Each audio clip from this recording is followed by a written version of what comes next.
Thank you, Mike. So maybe you mentioned lady leaders. So maybe I pass the question to Raji. Raji, if you can tell a few words about you and then answer the question, what's the role of a leader in these turbulent times, in times of crisis, in the VUCA world? What's your view? So Mike said leaders follow, or rather followers are following the leaders. So I'm going to say I totally agree with you, because leaders need to lead by example. And because I want to show you something which I think it really resonates with what we're talking about right now, at least what I believe in, that leaders need to be the example. Let me share this with you. Just a second.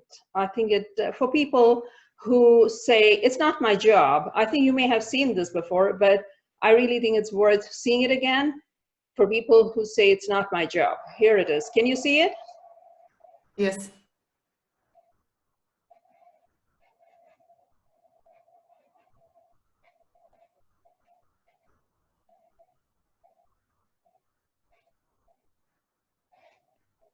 I really think that says it all.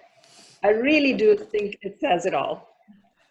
So because I feel very strongly about how leaders should be, and leaders need to lead by example, I think when a black swan arrives, which is in this case COVID, or it can be anything, to Mike's point about decision making, I'd say centralized decision making is something that we need to take on, rather than people making decisions on their own when it's a norm, because that decision makers become paralyzed when you think of out of the norm. So we need to define the non-negotiables. There are certain things that is non-negotiable. We got to do it. We got to do it. There's no other choice. And then switching gears and becoming a situational leader is what I think beats VUCA. And in my mind, how to beat VUCA is by taking the 4 letters V, U, C, and A and becoming vigilant, understanding, caring, and accepting. Meaning, you're not going to have any more ivory towers. Everything needs to be led from the bottom up to the top. Like Mike said, there is no one leader. Everybody is a leader, and you need to ask people what it is that you think we can do. And one of the things that I do and speak about, I'm a speaker in Speaker Hub, and the topic and the theme that I speak about in Speaker Hub is interdisciplinary correlations, which is connecting disciplines across the board. So I like, in my own teams, I like to place people in different functions, verticals, geography. The reason I do this on a normal basis, not just in the VUCA world, is because when there is a VUCA situation, then you transform yourself to whatever it is that you want, because you know how to be in the shoes of another person, which we talk about in our model as well, we have in my model as well.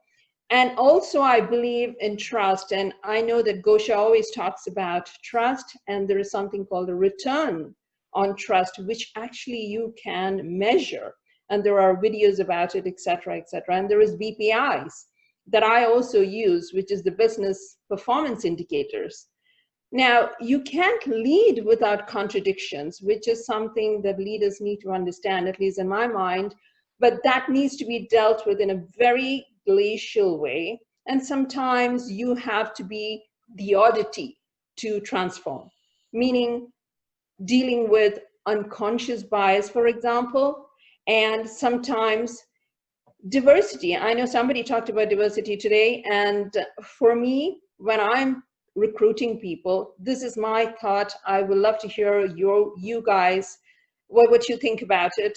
In my mind, diversity is all fine. You can have all the quotas, you can have all the gender and everything else. But if I have 10 people that I need to interview and take 3 people out of it and have them placed in certain jobs, I'd look for talent. I mean, just because you have this diversity thing going on, or you have, you know, the gender thing going on. I'd really like to have the talent and I'd like to take it. And these are all things that we can use, in my mind, in this uncertain world. And of course, the resilient leadership, and then the, you know, I always say target for promptness over style during these times.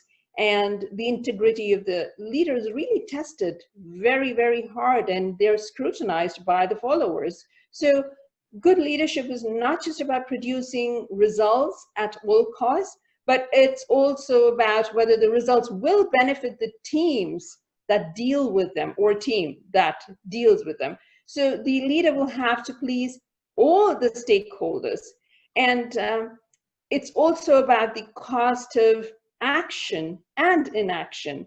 I mean, there is no point of doing just the action alone. You need to look into the inaction as well. I mean, I can give you an example for all of these in my industry, but what I'd like to do now, instead of taking all the time that Gosha has given, I'd like to ask the other panelists, what other lens should we put on? What is your lens that you're going to put on for us to be dealing with this for a futuristic transformation?